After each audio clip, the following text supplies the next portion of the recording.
1, 2, 3, 1, 2, 3, j'adore le curling. Bonjour à toutes et à tous les amis, bienvenue dans une nouvelle vidéo, j'espère que vous allez bien. Écoutez, moi ça va super bien, en tout cas on se retrouve aujourd'hui dans un décor magnifique, digne des films hollywoodiens. Une guirlande, deux guirlandes, un calendrier de l'Avent, un cadeau, je sais pas si vous le voyez, il est juste là, voilà. C'est mon décor, ok, c'est moi qui l'ai fait, mettez-y du respect s'il vous plaît. Sérieusement, aujourd'hui on va parler du Boxing Day. Le Boxing Day, qu'est-ce que c'est? C'est tout simplement une tradition anglaise. Et si vous connaissez pas, eh ben vous allez apprendre plein de trucs, tant mieux pour vous. Vous êtes au bon endroit sur la chaîne YouTube des Olympistes. On envoie tout de suite le générique, c'est parti.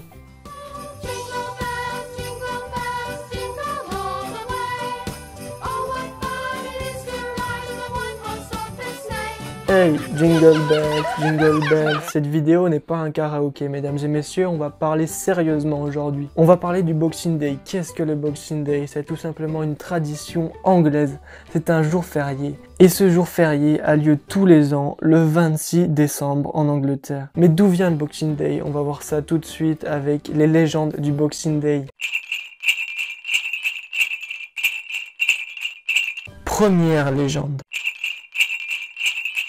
Je vais vous parler d'une histoire qui se passe au XVe siècle. À cette époque-là, c'est l'époque des grandes découvertes. Vous savez, les marins parcourent la terre entière à la recherche de nouvelles terres, et les plus superstitieux d'entre eux emmenaient avec eux une boîte. Dans cette boîte, il y avait de l'or, des biens de valeur, ça peut être n'importe quoi, hein, des diamants, des clémentines, des bijoux, et cette boîte devait leur porter chance, et s'ils revenaient de leur périple, ils avaient le droit de donner cette boîte à l'église. En fait, au XVe siècle, devant chaque église, il y avait une boîte de postée. C'est comme s'il y avait un vigile, en fait, sauf que c'est une boîte. Et dans chaque vigile, dans chaque boîte, on mettait des clémentines, des oranges, des fruits, des légumes. Et toutes ces choses étaient redonnées par l'église aux plus démunis. Encore une action de solidarité de la part de nos amis anglais. Mesdames et messieurs, je vous propose de partir tout de suite pour la troisième légende. C'est parti. La troisième légende, il faut savoir que c'est la plus populaire en Angleterre et dans les pays anglophones. Cette légende date du 19e siècle. Le 25 décembre, donc les bourgeois fêtaient Noël entre eux, en famille, et les serviteurs apportaient les plats et cuisinaient. Et donc le 26 décembre, les bourgeois donnaient aux serviteurs un jour de congé. Pas 2 jours, un jour de congé. Et les serviteurs pouvaient en plus repartir non pas avec un plat, mais plusieurs restes des repas de Noël pour manger en famille le 26 entre eux. Vous l'avez vu, dans chacune de ces légendes, il y a de la solidarité, c'est la magie de Noël. Et on va maintenant se poser la question, what do we do on Boxing Day? Vous l'avez sûrement remarqué, j'ai des origines anglaises. Je maîtrise aussi bien le français que l'anglais. Ok, my name is Valentin. Pas besoin de parler anglais pour parler du Boxing Day. Le 26e jour du 12e mois de l'année est férié en Angleterre depuis 1871. Qu'est-ce qu'on fait en Angleterre le 26 décembre? Eh ben on peut faire plein de trucs en fait. On peut aussi bien aller faire du shopping et dépenser.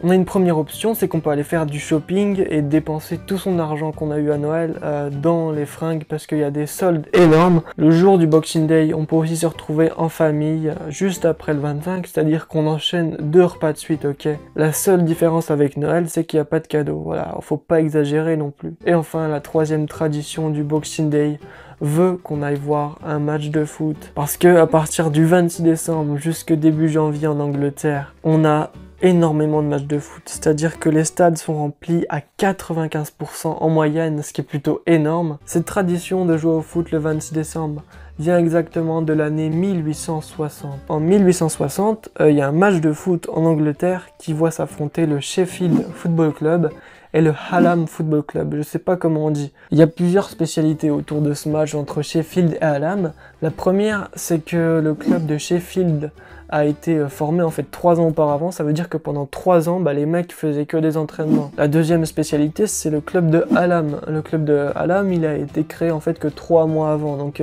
on n'a pas encore eu vraiment le temps de mettre au point les automatismes et le jeu collectif. J'ai pas le résultat de cette rencontre malheureusement, mais je peux vous assurer que c'était une véritable jungle. Pourquoi une jungle? Parce que dans chaque équipe, il y avait en fait 16 joueurs. Vous entendez bien, 16 joueurs. 16 joueurs. 16 joueurs, c'est beaucoup. Avec 16 joueurs, ça veut dire que même le joueur le plus nul qui joue en équipe 4 peut jouer titulaire, quoi. Ça, c'est incroyable. Même Thierry, qui est toujours à la buvette, aurait pu jouer. Vous voyez ce que je veux dire, hein. Vous voyez ce que je veux dire. Peut-être que vous êtes même Thierry, vous. On vous connaît bien, les petits Thierry, là. C'est vous, hein. Un Thierry. Bon, cette idée de jouer le 26 décembre perdure jusqu'à la création du championnat anglais de football, la Premier League, en 1888. Et pour vous dire à quel point les Anglais sont fans de foot, avant les années 1950, les Anglais jouaient aussi le 25 décembre. Le 25 décembre, c'est Noël, donc les familles se retrouvaient entre elles, mais vous le savez peut-être, à cette époque-là, la population anglaise est surtout ouvrière industrielle. Donc la famille dans une petite maison, voilà, c'est comme une soirée dans un 18 mètres carrés, c'est impossible, ok? Le football permettait à la famille de se réunir dehors, en extérieur, dans un bon froid de canard. Et c'est seulement après la Seconde Guerre mondiale qu'on s'est dit qu'il fallait laisser manger les gens tranquilles le 25 décembre chez eux au chaud. Il fallait laisser manger les gens. Donc en Angleterre, on a annulé les matchs le 25 décembre. Aujourd'hui, le Boxing Day, ça marche super bien, surtout pour les marques, hein, vous voyez ce que je veux dire. Mais ça marche aussi bien pour les médias, et il y a beaucoup de monde qui regarde, donc ça continue, même s'il y a pas mal de critiques de la part des joueurs et des entraîneurs qui se plaignent des blessures à répétition. Donc voilà, est-ce que le Boxing Day va continuer dans les années qui suivent? Est-ce que ça va finir par s'arrêter? Je ne sais pas, j'ai pas la réponse, on va voir ça dans les prochaines années. Là je mange une papillote, je pensais qu'on allait la voir à la vidéo, mais on la voit pas, donc je m'en fous, je laisse ça au montage. Merci d'avoir suivi la vidéo. J'espère que vous avez aimé. Si vous êtes là, c'est que vous êtes comme ça. Et comme vous êtes comme ça, vous pouvez laisser un pouce comme ça. Ta gueule. Merci à vous d'être resté jusqu'à la fin de la vidéo. Ça me fait super plaisir. J'ai kiffé à écrire cette vidéo. C'était vraiment cool. Ah, j'en ai partout. Et je vous souhaite à tous de joyeuses fêtes de fin d'année dans cette période assez compliquée. Je vous dis à bientôt. Peut-être que je serai là pour une prochaine vidéo. Je sais pas qui c'est en fait. Ciao.